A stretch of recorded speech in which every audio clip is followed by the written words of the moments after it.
আমার জান বন্ধু অন্তরের তুমি আমায় কইর না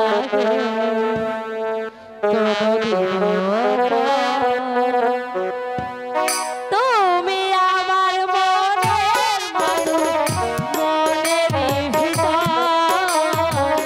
তুমি আমার মনের ভিতর তুমি আমার জান বন্ধু অন্তরের তুমি আমায় কইর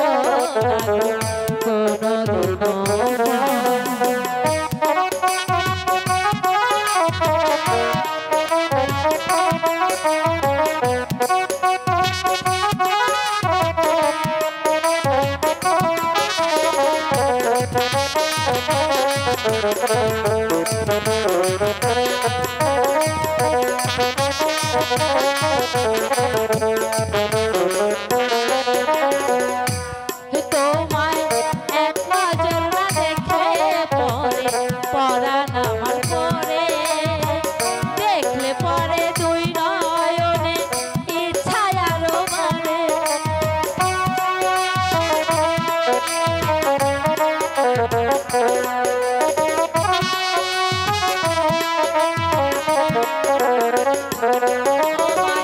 এক নজর না দেখলে পরে পরাণ আমার পরে দেখলে পরে দুই নয়নে তৃষ্ণায় আরো বাড়ে সামনে হয়তো প্রেমের সিন্ধু পাই নাই আমি এক বিন্দু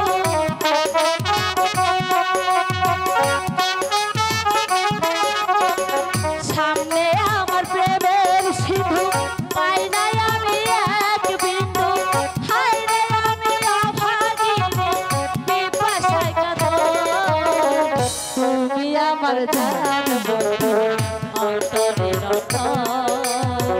তুমি আমায় কইর না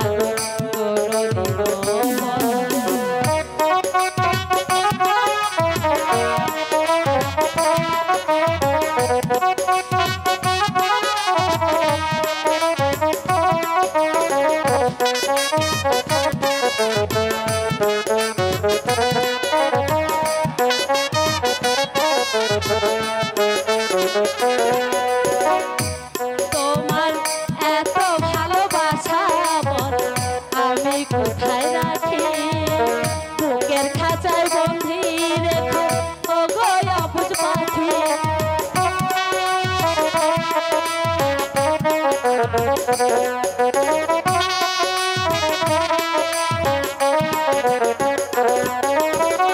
এত ভালোবাসা আমি কোথায় রাখি বুকের খাঁচায় বন্ধি রেখো ও গো অবুঝ পাখি পাই নাই আমি প্রেমের সিন্ধু পাই না তারে এক বিন্দু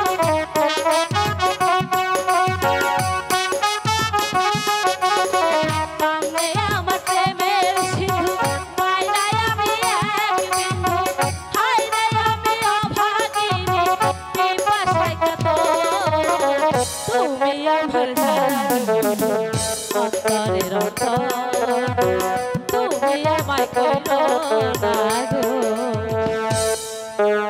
কোনদিনও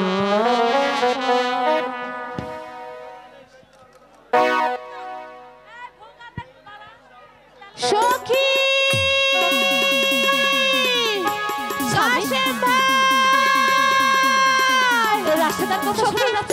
সখী সখী কি হয়েছে সখী সখী সর্বনাশ হয়ে গেছে সখী সর্বনাশ হয়েছে ওই ওই শয়তান সেনাপতি গোলাম খা কাশিম ভাইকে বন্দী করার জন্য এদিকে ছুটে আসছে তুই কি বলছিস চল এখান থেকে আমরা তাড়াতাড়ি চল সখী চল তাই চল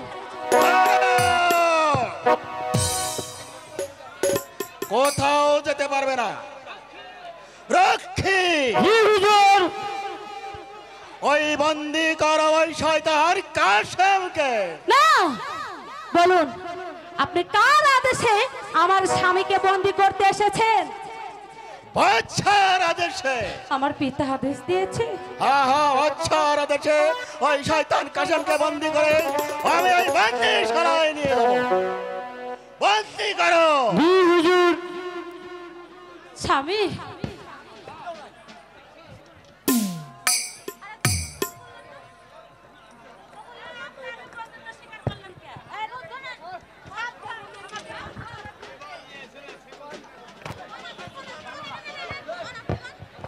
সাবধান, বিনা যুদ্ধে আমি বন্দিত স্বীকার করব না।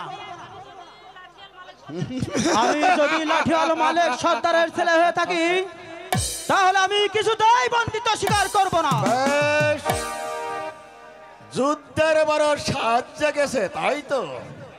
কিন্তু এসো, তোমার যুদ্ধের স্বাদ আমি। আমাকে একটা অস্ত্র দাও। রাশেদা, তুই তাড়াতাড়ি গিয়ে আমার স্বামীর জন্য একটা অস্ত্রের ব্যবস্থা কর।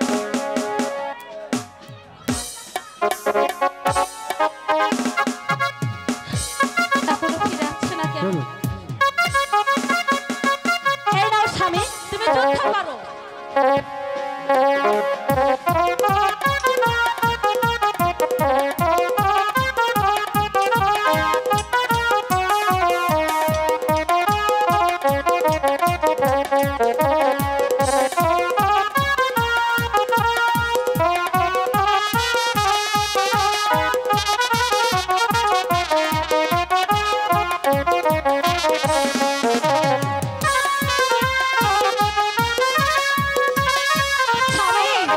তোমার যুদ্ধের স্বাদ। প্রহরী, বন্দি করো ওই কাশেমকে।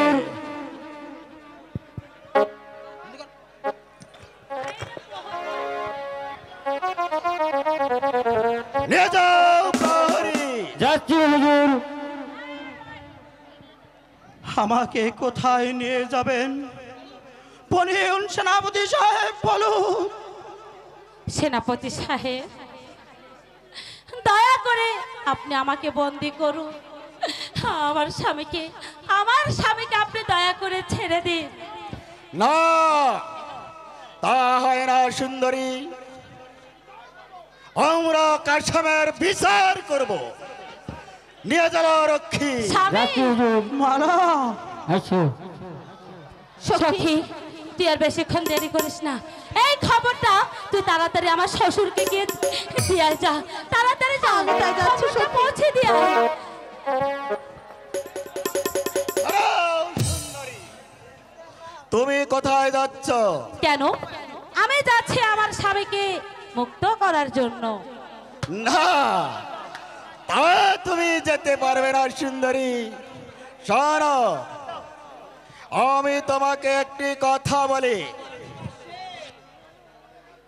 যে মালা কাশেমের গলায় পরিয়ে দিয়েছ সে তো একটা বাঘের বাচ্চা।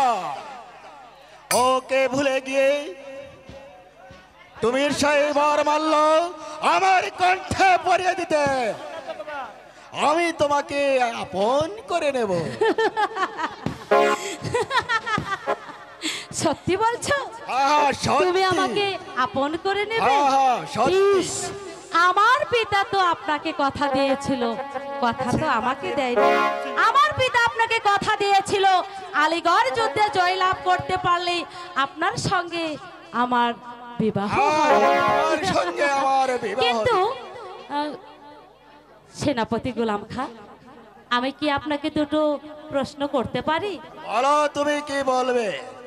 আচ্ছা বলো তো, তুমি কি কখনো বানর দেখেছো? দেখেছি।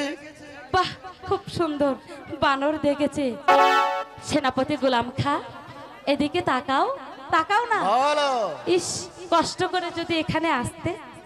ওহ, এই আমি আবার নাও। তুমি করে বললাম, এর জন্য কিছু মনে করো না, না। না, সুন্দরী, এই জন্য আমি তোমার তোমাকে মনে অনেক কিছুই স্বাদ, বলবো না।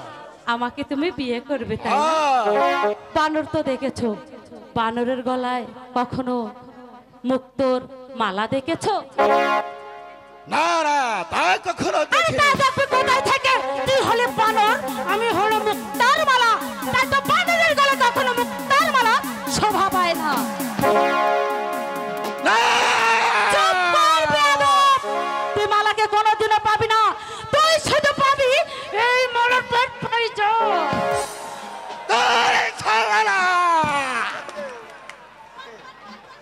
মালা, আমি যে তোমাকে চাই মালা, যেমন করে হোক তোমাকে আমি চাই।